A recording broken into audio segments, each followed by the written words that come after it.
Well, That's again, that goes possibly back why to the they're mental comedians. illness thing. Yeah. There's usually 5 categories of mental illness that you have, and I can usually pick them out by the way that they do stand up now. That's how much stand up I've watched. You have the neurodivergence, the ADHD, and the people on the autistic spectrum. You have the regular depressies, the depressed people slash anxiety. You have the bipolar people. You have the narcissist, covert and overt narcissists. Those are the people who are doing it for the fame. Those are the people who are just doing it because their parents never gave them any attention, so they had to seek attention from other people.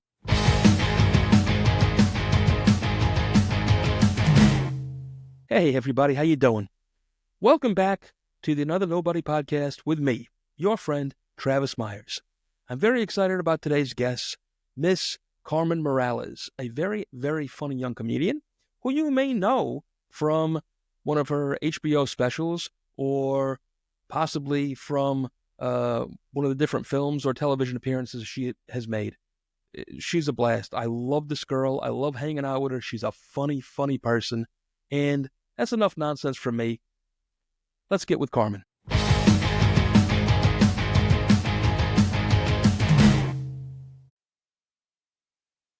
Hey, Carmen. How you doing, kid? So nice to see you. It's so good to be seen. Nice to see you as well. Good, good. I'm so excited to see you because I have nearly enough fun young ladies on this show. All right? Not nearly. It's always some terrible, awful crime nonsense we have to talk about. And although I know from our past conversations that you also have a, shall I say, occasionally a questionable past. Sure. Okay. But I'm other than certain you can that, ask someone and find a mugshot of me pretty easily if you needed to. I think we're going to have a good time today. Yeah, I mean, what I do for a living is a crime. I do stand up comedy, which is in Yes. itself is just profiting off of mental illness. So in that regard, definitely. So, but it's gonna be here. Thanks for having me. Oh, thanks for being had. I'm really, like I said, excited to have you. And before we get started with your comedy, which of course I very much want to talk about, tell us for our listeners, give us just a little, hey, hello, I'm Carmen. This is my story. How did you grow up? Where did you grow up? Et cetera, et cetera. Well, hello. My name's Carmen Morales. I'm a stand-up comedian. I'm originally from Florida. Not on purpose, just happened to be where my parents were fucking at the time. I didn't pick it. And so I'm from Florida, and I was always a fan of comedy, like in kindergarten, first grade, they make you write a paper about who inspires you, and Yeah. people write about astronauts, or they write about their dad who's a chef, or their my uncle was a plumber, all these things. Everybody write about. I wrote mine about Gallagher, the comedian who used to smash watermelons. I So I've remember been a him. fan. I've been a fan for a long time, and I've always wanted to do it. It was always something that was very just I always just thought it was so damn cool. And of course Gallagher in hindsight it ended up being a nutcase, but at the time when you're in first grade, he used the element of spectacle, which was huge for me, because I'm a child. You got to keep my attention, right? And a child with ADHD too. So definitely had to be interesting. So smashing the watermelon just kept me there to see the Yes. rest of it. And he used props and all this other stuff. And unfortunately, the other comedian I used to watch, like how little kids watch Frozen, is Bill Cosby's himself. The Bill Yes. Cosby. But again, years ago, I didn't know what he was doing in his personal time. But at the time, it was he just that special was just a bunch of wonderful stories, and it was so captivating to me. And I just loved. I loved that one person could make a lot of people happy, so it was so captivating to me. And then, I was a theater kid. I did acting, I did improv. And then I finally grew the stones to take the leap and to try it. And it happened on a dare too. I was just friends of mine were tired of me talking about comedy so much. They're like, "Why don't you do it?" And I was like, "Ah." And then, after probably about a year of my friends harassing me, then I was like, okay, I will do an open mic, and if I get any laughs, I'll come back. And if I don't get any laughs, then at least I gave it a shot, and that was it. And I went on stage. I didn't have any prepared material. I didn't have anything written. I just went up there and I riffed, so to speak. Now I made up a story about my husband that I met in the Bennigan's, and we broke up because of the server, and there was hair in my soup. But I made this whole story, and at the very end of it, I was just going, I'm just kidding. I'd never get married. And then so it was like this whole long thing that had funny stories, and at the end of it, and it got a great response. So then I just was like, okay, well, yeah, maybe I'll do it again. That felt Yeah. really good because the feeling of making, for me personally, obviously this is for everybody, because it's such a scary place for a lot of people, i.e. public speaking being the most difficult place. That's why it's funny to me that social media is so big, because they have the barrier of the phone. Yes. Sure, you don't have to read the comments. You don't have to get in the weeds of it, but there is something about an unbridled emotional response that you're eliciting from a group of people that just brings me the kind of joy. It's pretty close to coming, if I'm being honest with you, Yeah. Travis.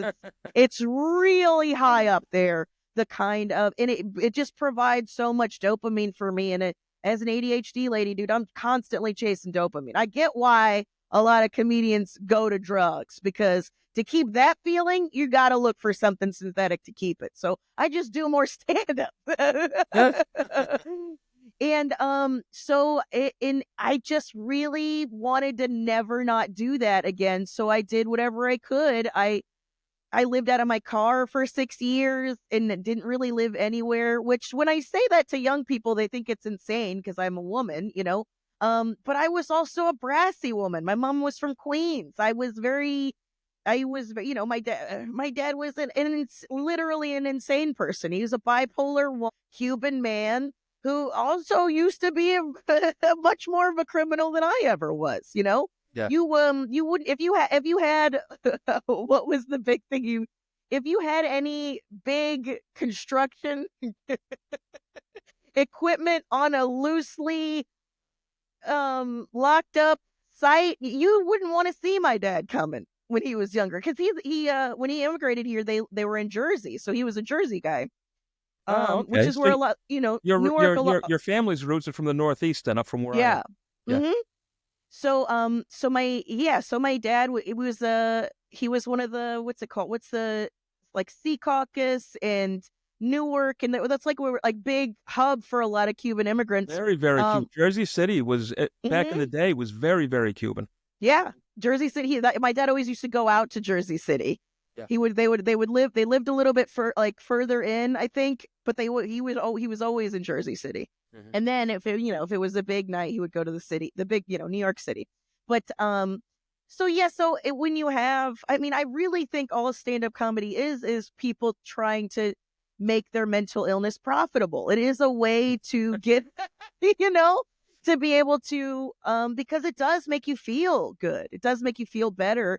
And when you come from a place that, like, like I said, my dad was kind of nuts. So there was some abuse, and there was some, I had to be tough. I just grew up in a way that I had Yeah. to be tough. And so when I traveled on the road, I wasn't living in fear like a lot of, like, the narrative for a lot of women. I wasn't really scared. Did I have a weapon on me? Of course. I carried a machete in my little 3-door Saturn. Of course I did. But I wasn't, but I'm also adorable and non-threatening and very easy to find a couch to stay on, you know? Yes. So I would go around, and I think I left with like $200 to my name and started trying to just pursue it. And granted, now the way things are to become a stand-up comedian are very different. But at the time, I would just roll the dice and drive to this town that was 9 hours away, because that guy booked like 6 different rooms. So I would go there and I would try to do that and get a good review, and then go to another place and kind of built it. And then I would just come back to Florida from Thanksgiving to New Year's. Because usually, as a comedian, one of the most, especially if you're not famous, the biggest paid money night was New Year's, because it was Yeah. guaranteed money.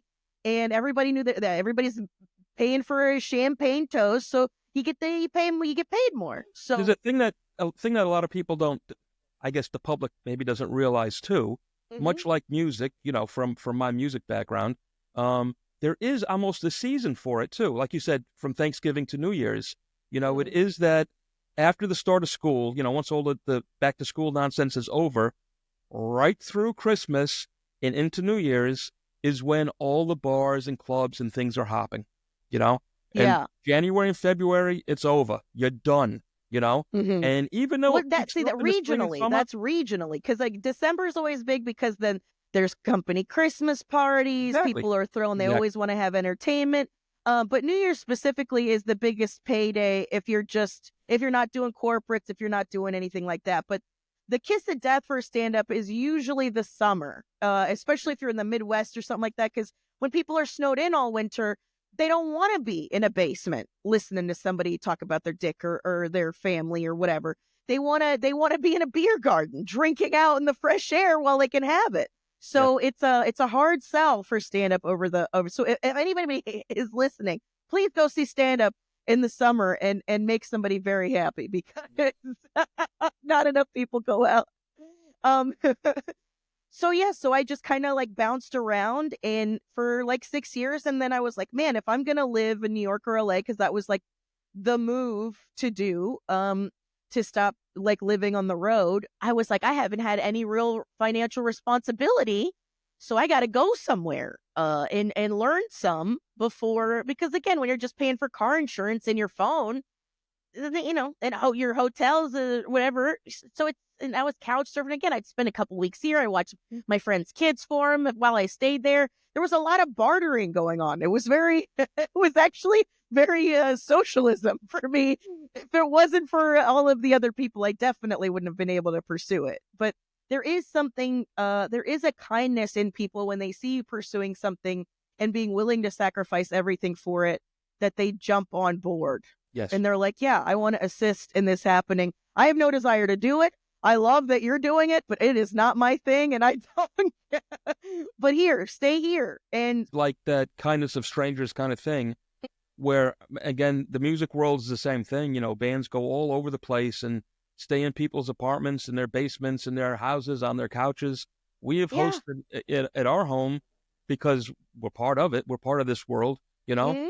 I mean, countless bands and comedians over the years who have, slept in our spare room or on the couch, and sometimes both, especially we have a band and it's like, six guys, they take up some Yeah. room. You feed them, you do what you can to help them along the way, because that's the only way they're going to make it, man. They're not going to make it on their, the $50 they're going to make that night. That's not going to do, not going to do Yeah. anything. And people don't realize that when you're first starting out, you got nothing, and nobody cares Yes. except for the kindness that you run across from And city to it definitely makes me more of I don't hate people. I mean, which is contrary to a lot of comedians. They're very anti people, but which is weird because they want them at the audience. yes, But I think they're talking about like group think. Whereas far as I love people. I genuinely love people. And especially with how things are and how divisive and stuff like that, I still care about human beings, which, you I know, don't, it's a hot take these days. It's a hot it's take to have hope. it's funny that you say that, because people will hold me at the risk of sounding boring. I say it over and over and over again, especially when I'm talking to my whole crime world and how everything is awful and it's murders and rapes and kidnappings, blah blah blah blah blah. But I truly do believe, Carmen, okay, and this is coming from a guy, New York City guy, cop and detective in the Bronx. Mhm. I do believe that 90% of the world's population are decent people. It's the Yeah. 10% that fuck it up for everybody else. Now, that Hmm. being said, it might not be my kind of person. I might not be your kind of person, but that doesn't mean that we're not good, decent people. And that, Right.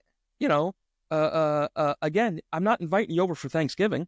All right. Right. We can Yeah. certainly get along otherwise, Hmm. and Hmm. I think people, and quite often, like you say, uh, so many comedians are very, very misanthropic. Absolutely. I don't know that, but Well, that's again, that goes possibly back why to the they're mental comedians. illness thing. Yeah. There's usually 5 categories of mental illness that you have, and I can usually pick them out by the way that they do stand up now. That's how much stand up I've watched. You have the neurodivergence, the ADHD, and the people on the autistic spectrum. You have the regular depressees, the depressed people / anxiety. You have the bipolar people. You have the narcissist, covert and overt narcissists. Those are the people who are doing it for the fame. Those are the people who are just doing it because their parents never gave them any attention, so they had to seek attention from other people. And what am I missing? Anxiety, anything, or maybe I separated it. No, it's ADHD and autism. I mean, I might have put them on the same one, but it's usually one of those categories. If you dig deep enough, either that or their parents had them go to Harvard. You know, the Conans of the world. Their Yeah. parents had them go to Harvard, and they're just literary people who do stand up. Right. Right. And that's been a criticism of mine with stand up is now there's I don't like how many rich kids are doing it because they're out of touch with people in general. Yes. Yes. Yeah. So Well, I've seen that quite often too. But you can also get that. I don't know. Should I be trashing people on here? Why not? Who cares? Nobody cares who I am. Well, I'm a nobody anyway, right? But people like everybody's favorite comedian in the comedy world, Amy Schumer, who I've never heard anything good about, and not to beat her up personally, but she is a very unliked person in the world, in the comedy world, I should say, where obviously very, very successful, but she kind of went there with the old silver spoon in her mouth, and there's a few of them. I would say the exception of that is like a John Mulaney. John Mulaney is definitely a silver spoon kid, but he's real good at it. I mean, I guess I don't know. I think only dudes really hate on Amy Schumer. Yeah, I don't know a lot of women that hate on her. I mean, there's not as many of us. Like, you got to understand, like, stand-up has changed so much from, like, when I was living out of my car. I never performed with other women, ever. Yeah. It was always just me and a bunch of dudes, which is the other reason. You got to be tough. I had no other option. That was my environment, And now that there are other women around, I don't have to be as gruff. I don't have to be as standoffish. I don't have to be constantly protecting myself because it's in what's, to me, the reason, I guess, being in Los Angeles a lot of times it's difficult for me is because I'm not competing with you, miss. I'm not competing. I'm competing with me. Stand up to me is golf. There is not there. I am competing with myself. I am trying to be good enough for me, which is an insurmountable feat.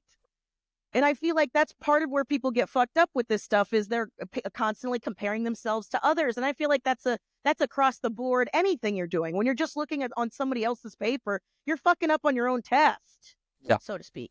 Yep. I always kind of like to compare the comedian, okay, to the boxer. Like when it comes to sports, I'm not a big sports guy, all right, but I've said this. I think I said this when I had JT Habersat on the show a while back.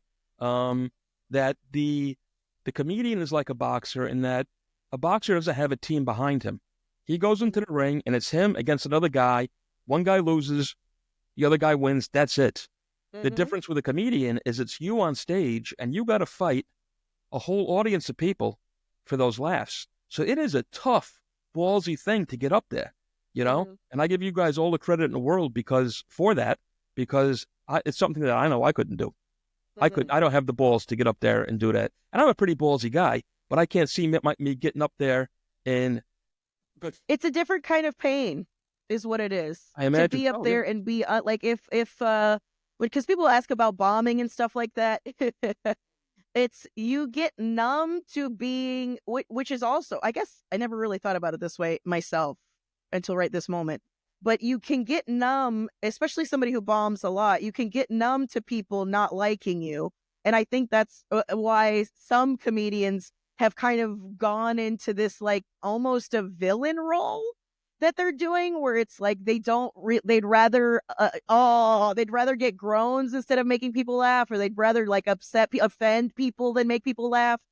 And because I'm a purist and I want stand-up to exist in every way that's possible because I like freedom. That was the only reason I got into it.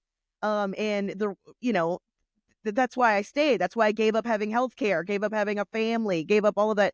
I just love freedom more than anything. So that's what I'm always going for. I never did this for fame. I'm never going to be famous. Know that. I have no desire for it. I have famous friends. I'm friends with millionaires that do stand up. I am so happy for them. It is not for me. I see it. I see all the other side. I have no interest in it. All I want to do is do stand up until I'm fucking dead. That's it. Yeah. That's all I'm looking to do. So come see me in the fucking summer when nobody sees stand up. I am the middle class, guys.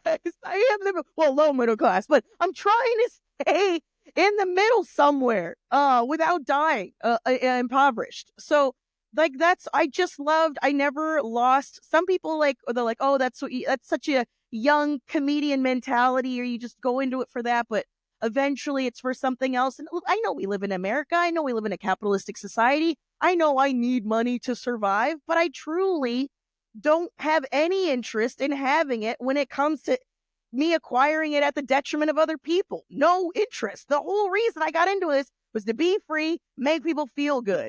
Because I knew. I grew up I had a fuck ton of trauma, people dying, people being pieces of shit to each other. I grew up through all of it and helped people through all of it as much as I possibly could. All I wanted to do was make people feel good, or fucking give you 2 hours where your kids aren't screaming. Give you a couple hours where, like, Jesus Christ. I mean, this, because since you were a detective, I'll bring this story up. One time I was doing a show, and a woman comes up to me after the show and was like, thank you so much for this. And I was like, yeah, you're welcome. It's my job. I hope you had a good time. I was doing my post-show, chatting everybody up.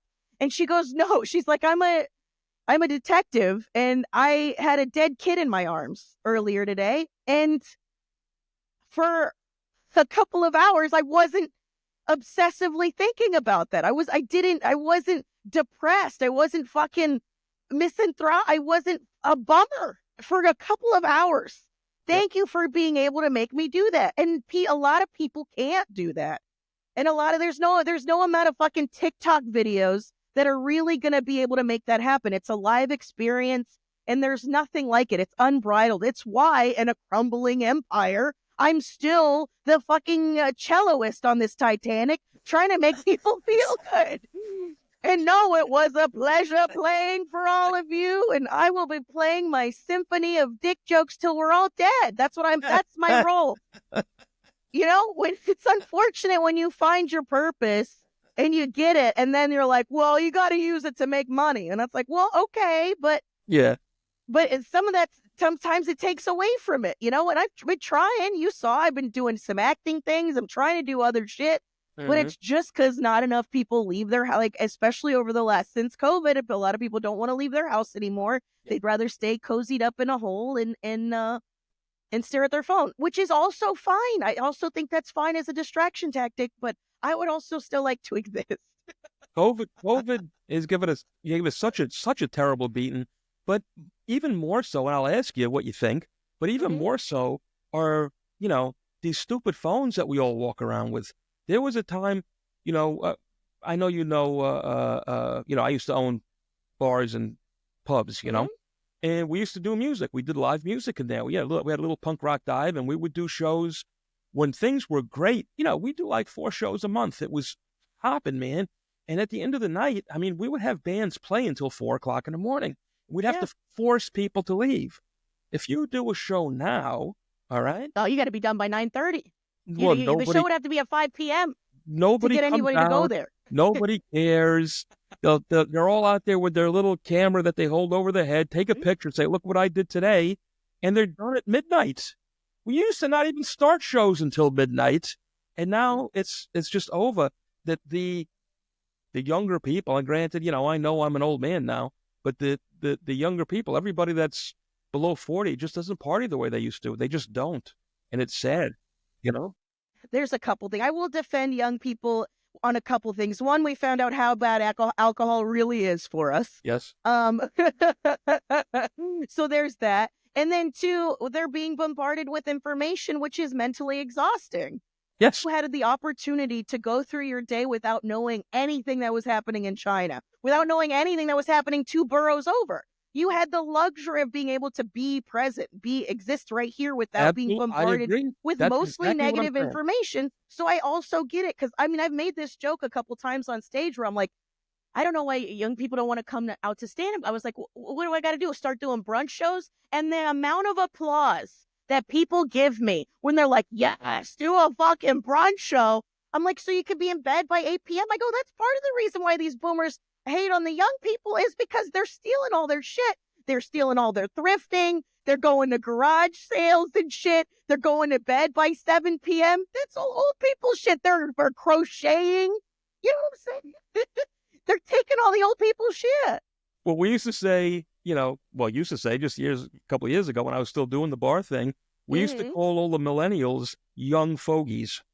Instead Mm-hmm. of old fogies, they were young fogies, because it was like you were in the bar world, you were talking to, old men, old women. But Yeah. all the old bar people wanted to party. They Yes. would go on. They would be out until 3 o'clock in the morning. The people who were now 60 years old were partying until the end, but the young ones were all done by midnight. And we're definitely agreeing with each other here. It Mm-hmm. is these phones, the amount of information, the amount of entertainment that they do. They have to get home for Netflix at a certain time because whatever Game of Thrones is Mm-hmm. coming on or whatever the new thing is. And somehow it stole a lot of the lust for life, which is unfortunate for you because in what you're doing, literally had you started 15 or 20 years, obviously you're not that old, but had you started younger, you would have had so much more, I And I think. started when I was 22. So if I would have started, like, I didn't have that. It's the same kind of like, for me, why I'm not more, I am in that vein. It's the same thing. Like, why didn't you buy a house when it was cheaper? It was like, because I was 8. I couldn't.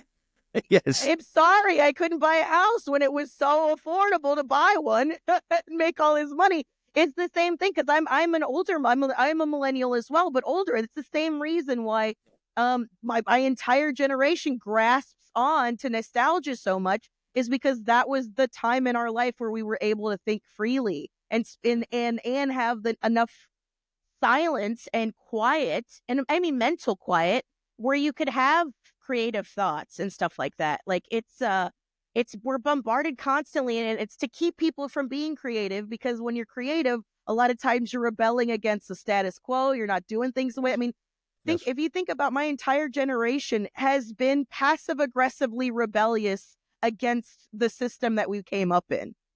That's why they're not having kids, because we were told coming up from our Gen X big sisters and cousins and everything, that the best way, if you care about climate change, the best way to give a fuck about it was to not have kids. Don't Yeah. have kids. Plus, they all had kids and were fucking bitching about it. Don't have any fucking kids. Jesus Christ. I can't even have a thought to myself. That does not sound desirable at all. Yeah. And the generation before that wasn't allowed to speak that freely about it. You know? I say that all the time, Carmen, when people are getting on the let's beat up on the millennial train. It was Mm-hmm. our generation that created the millennials. And when Yeah, I say that, I was raised, my socially conscious brain was raised by my punk aunt, my yeah, Gen Xer punk aunt. She was the most. Every time I think about where does this come from? Where does this passion about this issue come from? It comes from my fucking Tia, dude. Because she was out there protesting, she was out there skateboarding, she was out there welding, even though they were like, "You're a girl, you can't do this." She was like, "Fuck you, I'll do whatever I want." She was a punk bitch, dude. yeah, And so, like, that is where I got it from, you know? So it's there is a there's a disrespect that comes with our generation, that it's at the same time I'm like, dude, fuck off. We're doing the best we can. Truly, we're doing the best we can by not, like, you don't think, listen, there's some millennials that should have had kids, because they're putting way too much pressure on their fucking pets. Why do you think so many of their pets got their tongue sticking out of their face? Is because they got so much, they have a baby and an adult, like, human child amount of pressure on them to be all of the thing. You can't. Toddlers in Tierra, your Chihuahua. how could I repeat that? Just because that hit me pretty funny. They put too much pressure on their pets. I never heard that before, and I agree with you 100%. Because I see some of these characters walking around the city with their poor little With their, and their, dog. their dogs shake like they went through a war. The dogs got PTSD just because they're like, I'm sorry, I can't be everything you want me to be. I'm fucking dog.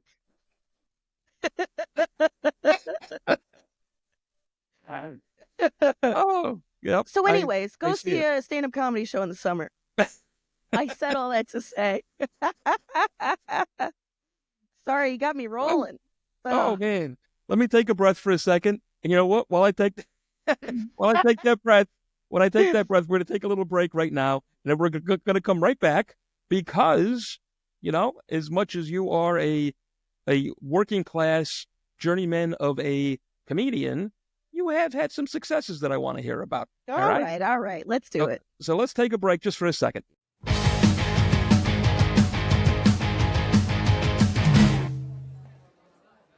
Hey, how you doing? Another nobody here, Travis Myers. This one's going out in particular to all my drinking friends out there, because I got a new favorite thing, and it's called Shanky's Whip, and it is magical. It's Irish whiskey mixed with a little caramel, a little cream, a little vanilla, and it's heavenly. What more can I say? I suggest you pick up a bottle. You can have it as a shot with a cold beer, like I like. On the rocks, it's great. Mix it with a little cola. I promise you, you're going to love this stuff. Next time you raise a glass, think of me, another nobody, Travis Myers. Hey, do the right thing. Hit that subscribe button so you don't miss any more of my nonsense. All the best, my friends. Buy our books! All right, welcome back, everybody. We are here with my friend Carmen Morales, who is a very, very funny young lady. And we just finished up ranting about, what was it you just said? People don't know what they do to their pets, which I think is absolutely Well, hilarious. yeah. I think some young people should have had kids just because of how much pressure they put on their pets. Yes, that's absolutely hilarious. And now, back again. So we talked a little bit about how murderously tough it is to be a comedian, which it is, and I agree. And people should know it's a really, really tough road to take, but you took it. And you are, although very much a working class journeyman type comedian, right? You have had some pretty interesting successes. Now, back in, what was it, 2022? Is that when your HBO special hit? Oh yeah, I did a little special on HBO. It's a show that was produced for like to elevate Latin comedians. There was like 1 year where they really like Latin people, and that was the year. You know how they go in vogue with like right Yes, now it's very Asian forward out yes. here. They're always pushing for something. So there was like a year where they love Latin people, and that was the year. I did a fun a little special on HBO Max. It's still there. It's called Entre Nos. It's me and a buddy of mine, Alfred Robles, who's an incredible comedian who goes around the country doing now he does like crowd work for the most part, get people to make out on stage and stuff. But we did this special together, and it was so fun. And it filmed in New York, and it was we did it at the Chelsea Music Hall in the basement. And man, it's so electric. It was so fun. It was so rad. But that's my favorite thing I've ever done. So if you wanted to get a good idea, that's a good place to start. Well, that's something too, back to what we were just talking about, with, I don't want to say the death of, because it sounds so negative, but the whole change in generations and the poison that these phones have become is the live stand-up show.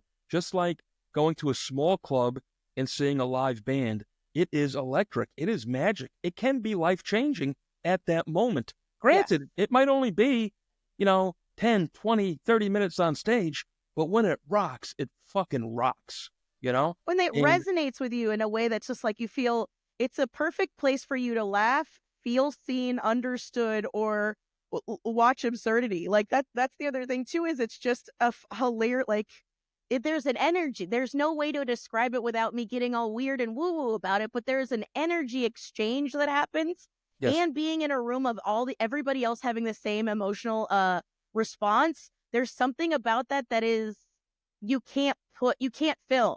that's why it's hard for me to watch stand-up specials. It's hard for me to watch stand-up just because I know what it like. I'm like, nah, this is a bad representation. I've seen good comedians be poorly represented on film. Absolutely. And I had their stand, like, I was like, this guy, or this woman is incredible. Why is this? No, Why? This is absolutely. a bad representation of this.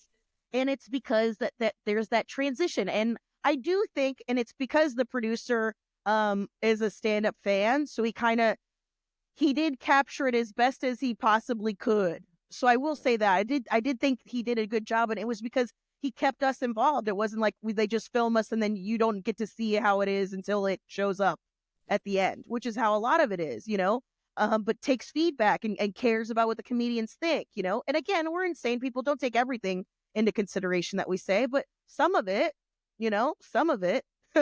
Yes.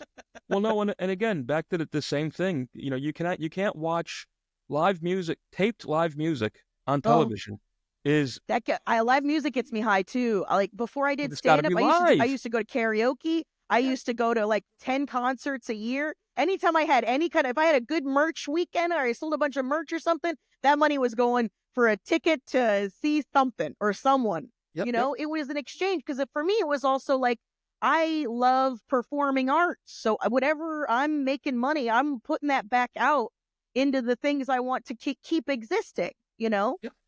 But And that's the again, thing I think people don't realize what they're doing with their money. Whatever you spend your money on is what you say you want to exist or you want like in this kind of society, that's the power you have is with your money. What you do with it it. is Hmm. supporting what you like, absolutely. Yeah. And like we were again just saying, the live music and the live comedy and well, anything that's live is so much richer of an experience than Hmm. watching it on television. It is. But unfortunately, people again are hooked on their phones or whatever. Now, did the HBO special, to jump ahead a little bit, was that? Do you think that helped, or maybe you could tell the story if there is a story? Because you also now have been in two feature films, correct? Is there I more? have. Is there more than that, or is it two? No, those are the two major things. Now I haven't been in more feature films. I've been in Right. I've been on TV a couple times outside of that, but those were the things in the acting realm Right. the biggest things in the acting realm I've ever done. And one was the romantic comedy. What was it? Noche Buena. Noche Buena, it's a story that's like if you don't know, in a lot of Latin culture, and specifically this film, it's Puerto Rican culture, the night before Christmas is our Christmas, so to Yeah. speak. So for instance, I'm Cuban. Us too, Noche Buena was always the night before Christmas. Christmas Eve was our big night. So we Yeah. would roast a whole pig. We would That's have the same at everybody my get house. together. Yeah. My We'd house, have a Christmas Eve has always been the big one, and mhm. Christmas Day we lick our wounds from the night before. Well, see, for me, it was different because I had Christmas Eve for the Latin side of my family and then Christmas Day for the Italian side of my family. So Okay. All right.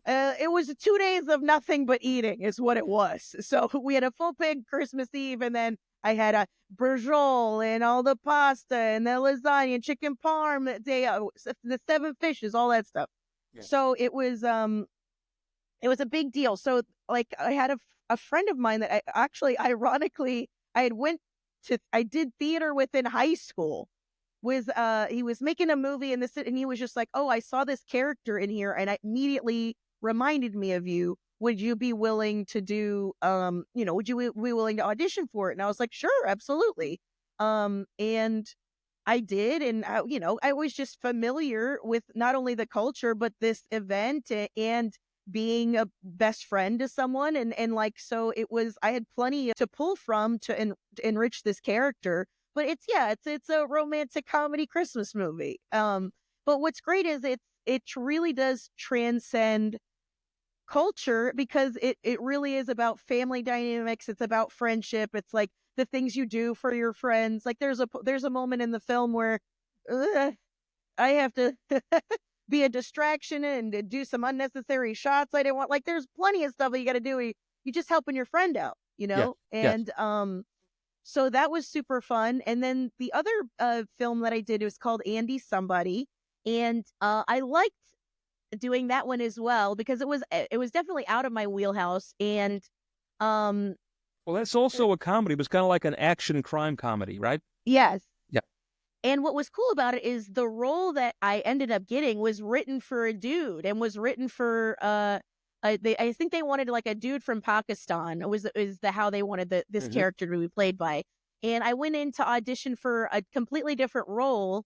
And but one of the dudes that was one of the writers on the had seen me do stand up. So he was Hmm. familiar with me. So he was like, "Would you be willing to read this other part?" And I was like, "Sure." And so I read that part, and then I found out later on, once we were on set, he was like, in 2 days of auditioning, nobody read the script the way we wrote it comedically except you. You were the only one who knew what we were doing. And I was like, it was just the funniest way I could have said the thing at the time. Yeah. So I ended up getting a role for something that I wasn't even trying to get because of my comedic chops, Right. because it was an action, it was a more of an actiony movie, but they did want it to be have a lot of funny elements to it. So that was super cool too. And it's at the end of the day, I'm getting paid to play pretend. It seems very silly, but I know a lot of people take pretend very seriously, and I'm not trying to besmirch all of the acting methods that No, I people know. take Yeah. into it, and I feed into it as well. There is something to be said about doing a good job with that and being able to access. But again, as a comedian, I'm already very well versed in accessing my past pain and all that.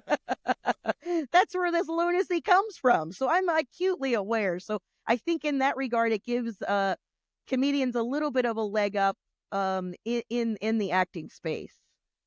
Now, let me ask you, I know your love is being on stage in front of people. I noticed Yes. we've talked about it. That's the Hmm. whole thing. You want that because you're kind of like you're a junkie for the laugh. You want that, and I Yeah. get that. But not so much so I would sacrifice my integrity. That's Well, the only difference. I get that. Yeah. Okay. Mm-hmm. But Because my if question you is, like the laughs too much, if you chase the laughs too much, you end up being a hack.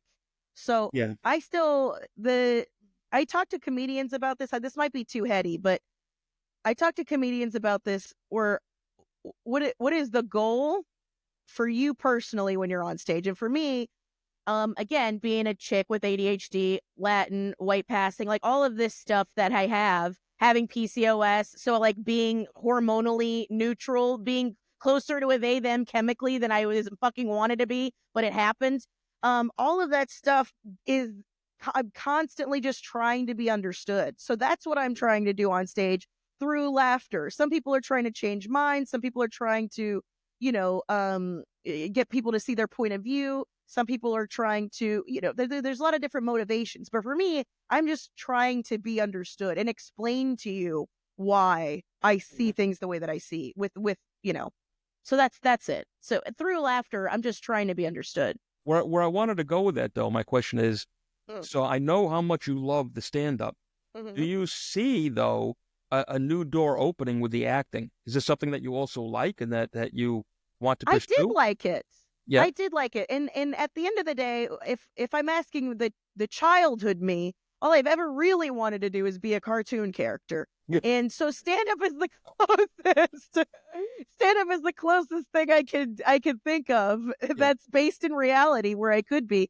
Like voice acting, I voiced a few cartoons and stuff like that, and that stuff is like those are dream come trues in the sense when I was a little kid. What do you want to do? You're like, I want to be in Doug or I want to Yeah. be in Ren and Stimpy.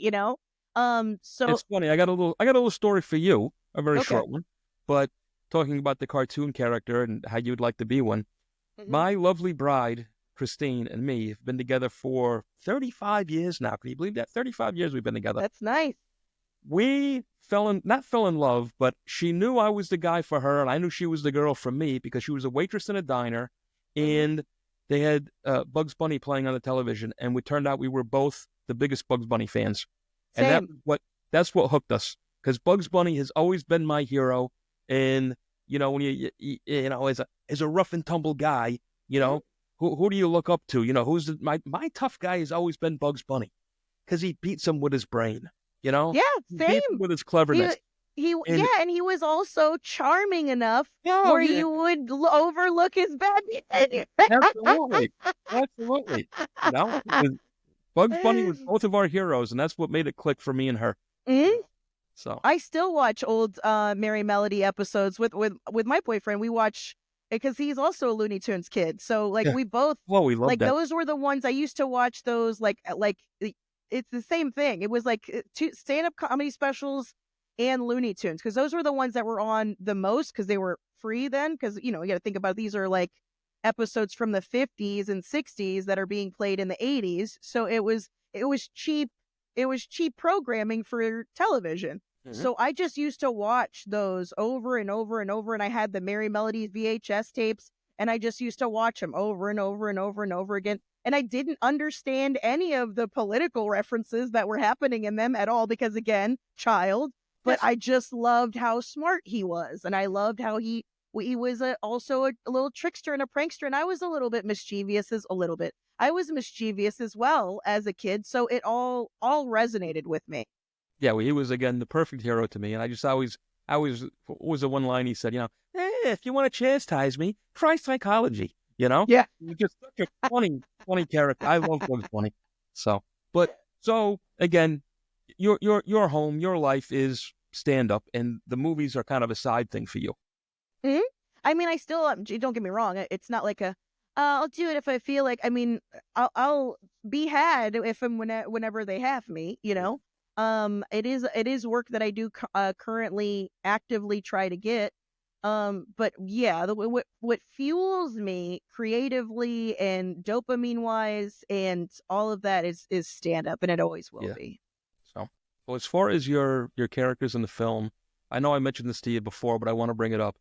I am madly in love, and I am going to ask for the good of the world, okay, and the good of YouTube, if we could please get a little bit more Carmencita up on YouTube, all right? Okay. And I won't bother to describe Carmencita. I'm madly in love with her, all right, because she reminds me of so many abuelas that I grew up with in my neighborhood. But if you could Mhm. describe Carmencita, and hopefully we'll get you a few more views on the YouTube there, because I want to see more of her. I want to. She She should have she's her own great. show. She's great.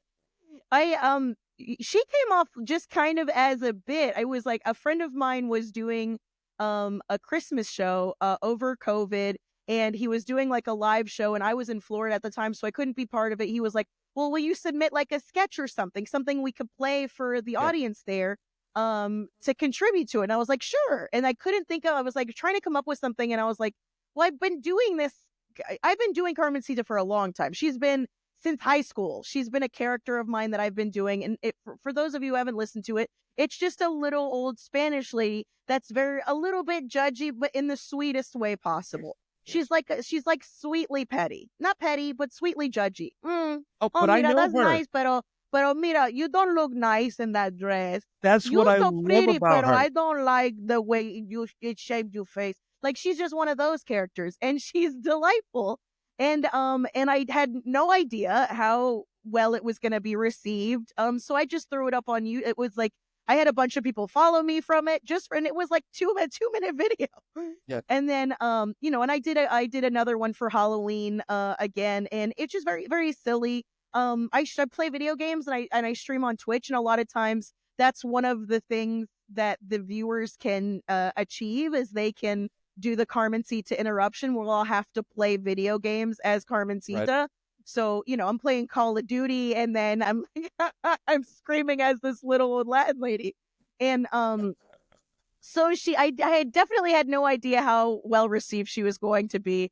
But it does make me happy. And yes, to heed yours and many other people's requests, there will be more Carmencita I content love her. coming. I love her. Like I say, I know her. I know so many Hmm. Carmencitas, and But she's based off a real person, so that's why that is that that one. I mean, there were so many just little things that I like. But when she's in the Christmas one, when she's driving by, you know, I'm not even able to say it. All the decorations are low. hmm It's just hmm they don't have a ladder. That's just it's so stupid, but it's brilliant at the same time because I know the woman that would say that, and it kills me. It absolutely kills me. Yeah, well, I'm glad you liked her. She's great. Yeah, yeah. So now you say that she's a real character, and I know a lot of your characters you pull, a lot of your bits you do about, your family. Um, Hmm your mom and dad, and possibly your grandmother, your aunts, the one you just described. Do you hmm have any stories, funny stories, or not so funny stories you want to share with us there? Sure. I mean, which one? I mean, the thing is like, the, that's how you get the way.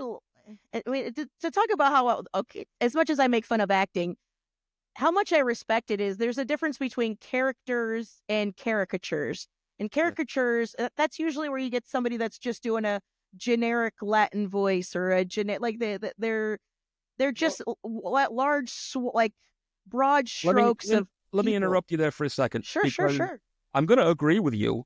wholeheartedly because as a New York City guy, okay, Hmm. I have watched so many god awful movies about New York because they have actors who I might like as actors, but they're from California pretending to be New Yorkers and they lack the Having and it doesn't feel like they ever went no, there. It doesn't feel no. like they have any idea. And They're then acting really weird. you get these films like I don't know, 29th Street or Bronx Tale, a lot of the Scorsese, De Niro type things where they get guys right off the street to do it, and those films are magical, and they're magical because they're real, you know? Yeah, there's somebody portraying an authenticity. So for Exactly. me, Exa- anytime I'm even if I'm doing something silly that is comic based, there is I like authentic. I like most of the things I own are not mass produced. I'm one of Mhm. those people. I too go to antique shops and buy old shit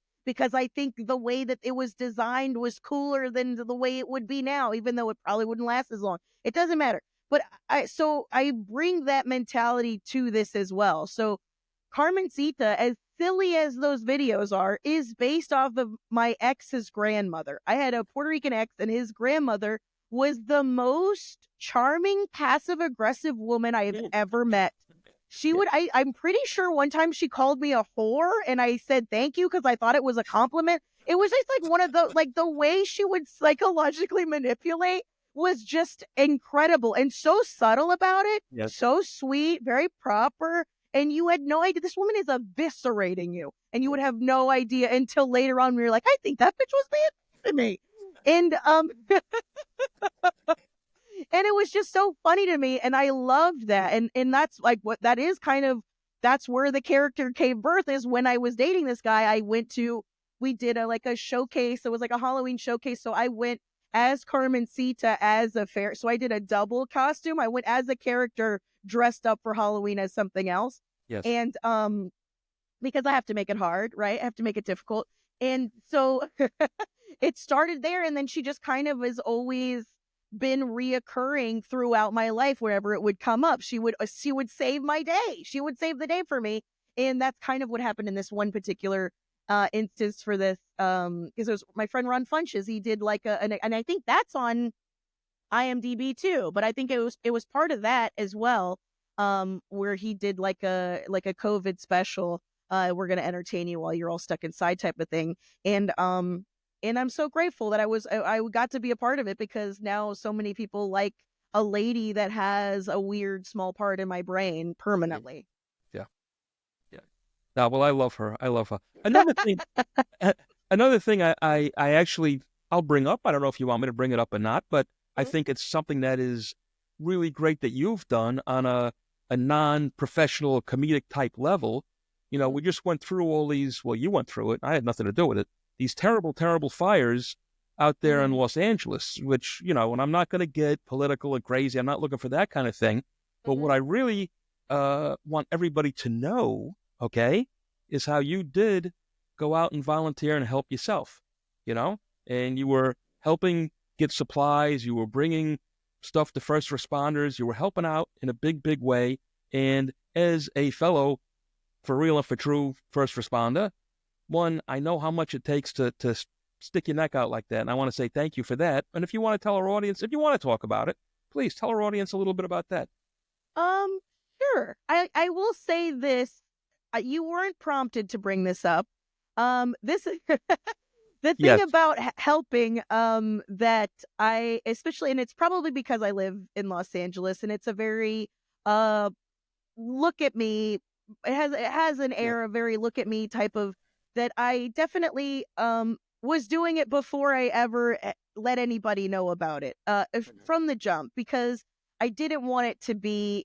I mean, I'd seen it so many times when during like the George Floyd protests, people were just showing up to take a picture with a bunch of people protesting behind them, shit like that. And that is disgusting to me, and to a level that it makes me enraged. And so anytime I do anything, I really don't like to. I mean, whenever I give money, donate, any of that shit, anytime I'm trying to help, I don't want anybody to know about it, Yes. because for me that was the way Well, that honey, I knew uh, unemphatically, like the look at me part is the stand up, not this, not the look at what a good person I am. All that shit just gives me the ick. I can't stand it. So, um, well, that's why I'm bringing it up, and you didn't bring it up, okay? Because I want people to know that underneath this glorious show business persona that we see, okay, mhm. that there is, a heart and a soul, and the same thing. I can relate exactly what you're saying. Like, that who was that idiot that was out there, Meghan Markle, trying to get her picture taken. Mm. Making her trying to be more famous than she already is, which is only making her more infamous because nobody likes this chick. But regardless, like myself, I was a 9/11 guy. People always just thank you for your service for the military. Thank you for this Mhm. from the police department. Really, we don't want that. We want to help people. We want to get bad guys. We want things to be nice. We don't need the praise or care for the praise. And sometimes there is like, I never wear the memorabilia. I don't like that. All the Mhm. cop stuff or the fireman stuff or the 9/11 stuff or I've whatever. Weird. noticed that more But people who never were involved are the ones who seem to wear it the most. That's the absolutely, observation I've made. you are 100% right, young lady. But what I did want to do is for our listeners who are, quite often crime fans and uh, big fans of first responders and people that do help, is what you did was really nice. And if you want to tell us about it a little bit, because you were there on the front lines of this Mhm. fire, and not to get your picture taken, you were there for a couple of weeks, if I'm not mistaken. Yeah, and I still go now. I usually go like once a week because it's like they're being exhausted. Like they don't have the ways to maintain. They don't have the staff to maintain it every single day. Yes. Um, but yes, from the jump, because there was two huge fires, and I, because I've lived here long enough, knew all of the attention and all of the Red Cross funding and all of that, all the FEMA, all of that shit was going to go to the rich people in the Palisades. Always does. And I used to live in Altadena, which is where the Eaton fire happened. I used to live there for like I think 2 or 3 years. I lived there and I loved it. It was the only place I ever wanted to buy a house. I mean, granted, it was way too expensive. We're talking about California prices, but it was adorable. And it not only that, but it was also um it was a mecca for black people to come up. Like, I don't know how else to say it more, but it was a great place for Latin and black people to like genuinely thrive. And I didn't see that a lot outside of like in Atlanta or something like that. I hadn't seen that in California. So it was, to me, it also mattered a lot to me. So when the fires happened and stuff like that, they were calling for people to volunteer, and I did. And then they were using like there was like a day labor network. So these Mhm. day laborers would come, and instead of like going and looking for a job, they would come and they were helping like clean up the debris and all this toxic waste and stuff. So I would go out with them and make sure they would put on a mask. You don't need fucking lung cancer in 3 years because you're being helpful.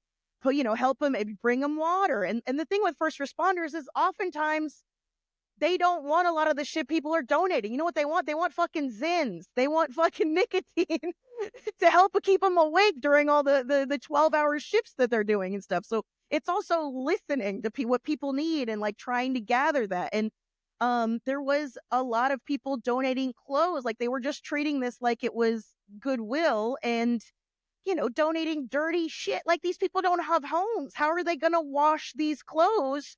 Yeah. So I was just trying to trying to be helpful in the sense of like putting out what is actually needed versus what you might think is needed. Or, if you're just giving something to make you feel good, like you did help, at least give the right thing and not create more of a fucking cock block for us to be able to get people the help that they need, because now you're getting in the way, and that is not helping, and you shouldn't feel good about that. So I just wanted to fucking help, and also be honest with people about like give directly to people who are in need. Don't give to organizations, because I don't know if you've ever been to a casino. The house always takes a vig. So if That's you right. want to give the money directly, here's a list of people who are displaced by it. Here's a list of people who, That's right. who don't have homes. And it's organized by how much of their GoFundMe has been reached. So you can give to people who haven't been given shit. Yep. We have the ability to do that now. So I wanted it just be like streamlined. I'm very pro mutual aid. I'm pro all of that shit because again, this is America. This is a capitalistic society. Everybody wants to get their little piece of the pie. So the best way to get as much pie as you possibly can is to give to people directly. So that was it. And I didn't want to fucking just talk about it because, again, that's what people were doing. There was plenty of that happening. There was plenty of people talking to people online about things that they could do while not helping. I wanted to just fucking help. You know, I just wanted to help. I love the place. It's gone. My favorite coffee shop in this entire fucking country was burnt to the ground. Yep. I mean, this was like, because when I was talking about like moving around everywhere, when I lived in Altadena, it was the first time I was a regular at a place. Yeah. You know this, you have bars. Mhm. There's something about a place that's not your home where you feel comfortable at. There is something, especially to a fucking nomad like me who moves around the country constantly. There's something that mattered so much to me. I would come to this diner. He would bring me a carafe of iced tea because I was going to sit there, diddle in my notebook, and then order the same fucking thing I always get. And they would know. And they would be happy to fucking see me. Plus, I tip that, I'm a good person. But they also knew. You know what I'm saying? You got to grease everybody. There is something good that comes out of Goodfellas. I will say that. It's not the ending, but it is the scene where we are introduced to Robert De Niro. Where he comes in and he works that room and everybody knows that guy and he's slipping 20s to everybody's. That's how you should be. That's the type of man about town you should be. Yep. That guy. Don't watch the rest of the film. It gets very bad. But that one scene, I have modeled so much of my life around, is to be that guy. That guy. Be a delight to be around. Throw money around when you fucking have it. Because guess what? What happens when you don't? They're like, don't worry about it. Don't worry about it. And that's happened to me. And even though I'm riddled with guilt by it, because I always want to I want to contribute. I want to put it. But nah. So you get it back. It's the same thing.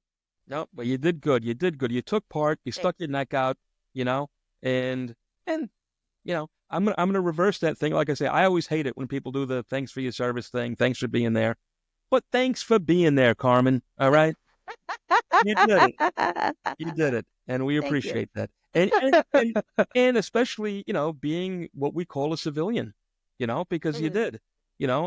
When cops and firemen and EMTs and we all do this stuff, we do it because it's part of our job and it's the right thing to do. And we volunteer for this crazy, stupid nonsense. Mm-hmm. But if imagine now if, 20%, not 100%, 20% of the adults in that community, in that area, in the surrounding areas, went and gave 2 days.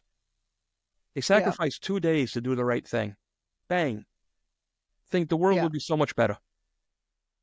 Well, not only that, I think it's also the way you give. Like, I mean, at the same time, I think, Jamie Lee Curtis gave $1 million to the Red Cross. If you know anything about the Red Cross, maybe 10% of that we'll see because of all of their quote unquote administrative costs. I mean, there's plenty of corrupt nonprofits, people doing harmful things in saying good. So it was just like, I was like, I know emphatically that what I am doing is actually helping. Yes. And I didn't want to have to guess. I didn't want to have to like research every organization. So I was like, I'll just give however much I have to these people. We did a comedy show where we raised like $7,000 and stuff. And we dispersed that. I'm doing a benefit show where we're raising money for 23 different teachers, the specific teachers that were in the Eden fam.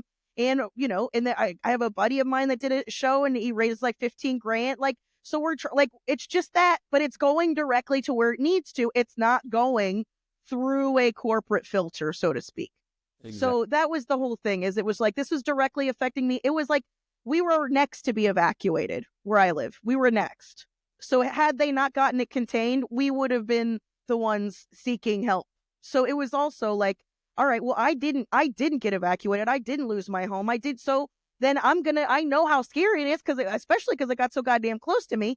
I'm going to go try to help everybody. And listen, there's so many people in that line.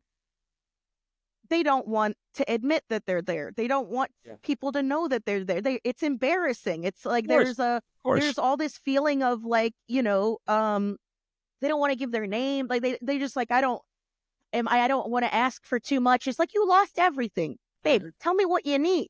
You can have it all. Unfortunately, I can't remember the guy's name now. Very, very successful comedian. And of course, now that I want to say it, I can't think of him. I know you're not going to know who he is. But I was just listening to him the other day on something, and he's been on somebody's couch for the last, whatever it is, month and a half. Because his house, I don't believe his Chris house. Garcia is another person who's that's his story But he's as not, well. I'm certain it's other comedians. Not but, allowed back in the neighborhood. I don't even think he lost his house, but he's not allowed back in the neighborhood. So he's been, doing the couch surfing thing for the last 6 or 8 weeks because he's got nowhere to go. It's just crazy stuff. Crazy stuff. But before we get to go into something, I got a question for you, but I think you answered it already in our conversation. But are we gonna hear your podcast again? Because that was a pretty good podcast when you interviewed all the other comedians. I enjoyed that, and it was one of the things when I first got turned on to you. Our mutual friend JT said, you got to check her out on her podcast. And man, you got so much personality. I'd love to see that back also. Well, it is back. I'm so glad that you brought that up because it is back. I just got a studio. Yeah, I just got a little studio space. I'm talking about like right at this moment. There's no way you would have listened to it. It's just I just got it's just now being re-released. I'm on 2 podcasts, by the way. There's mine, which is the one he's referring to. It's called that's the one that I know. I listened to that one a bunch, and what I like is, it's comedian after comedian, and sometimes the stories are very similar, but you always have so many laughs on there, and it is, it's a great listen because I'm laughing. Yeah. How can you beat this off when you're laughing? Yeah. Well, that's the whole the premise. It's called No Sir, I Don't Like It. It's very homage back to Ren and Stimpy, but it's I just have comedians, and now I'm opening it up to like musicians and artists and all this. So they're like a bunch of other creatives where so we can branch out, so we get different stories, and so I do want to. It's just talking about things that you don't like with people that you absolutely adore. That's what it is. Like, let's hate on some shit with people we love, and it's all pet peeves, things you don't like, and it's so funny to me. It is so funny to watch someone get so passionate about ketchup, and be brand specific. Like, if you eat Hunt's, I think you're a piece of shit. Or raisins, I hope you die in a fiery. And it's like, people that get so passionate about such silly things. I love that. That's so fun to me. It's such a safe way to get all of that rage out without being harmful to anyone, Yeah. And it's also funny to me, the juxtaposition. It's just like a short lady yelling at a tall dude. That's just an emphatic, always will be funny. Yes. And then the other podcast I have, it's with me and 2 other comedians. It's called Gravy Baby. And they are both in the Southeast. One of them is in Georgia and the other one is in Tennessee. And that's way more socio-political. That's way more, if you're into that sort of thing, we call it, it's positive toxicity. There's toxic positivity, yes. People who are, be positive no matter what, while their fucking eyes are breaking out red. This is the opposite. These are toxic people, the 3 of us trying to be positive. So if that's something that's up your alley, it's also very silly. I don't know that one, but I will absolutely check it out because I love the other one. Your podcast I love. I think it's a lot of fun. Yeah. So I got both of those. If you wanted to listen to me rant even more, if any of this resonated with you, 1, go see a comedy show over the summer, and 2, listen to my podcast. Or if you like video games, follow me on Twitch at the Funny Carmen on all the things. Twitch. Are you familiar? We have a band of ours does a Twitch thing every week. Oh, the nice. Fantastic Plastics. You know that name? Ooh, I don't, but that sounds awesome. It's a band? Yeah, it's a band, the Fantastic Plastics, and they're on Twitch, I want to say weekly. And in fact, I'm setting up a show with them. They're going to be coming on as guests, I don't know, in weeks from now. But they're fun. Very fun, kooky. They're a kooky band.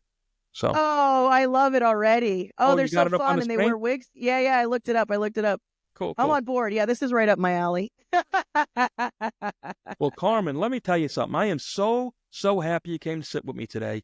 I hope you. all my listeners and fans love you as much as I do, because you're an absolute doll. And No, thank you very I much. I hope you come back again sometime. And Absolutely. please, you got all my information. Let us know when you're in the neighborhood so I can come and visit you.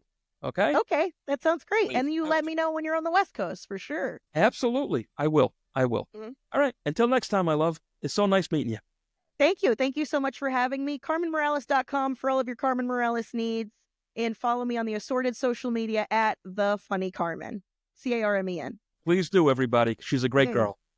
Thank you. Hey, what did I tell you? Fun girl, right? I really, really like Carmen. I enjoyed having her on, and I hope she comes back again in the future.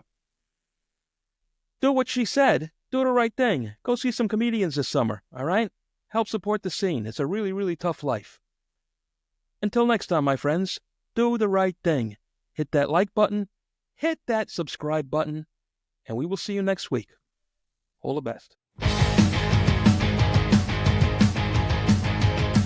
Listen up. This one's important. I'd like to try to encourage you, please, to give to the Stephen Siller Foundation, Tunnel to Towers, at T2T.org. That's letter T, number 2, letter T.org. Do good for those who've done good for you.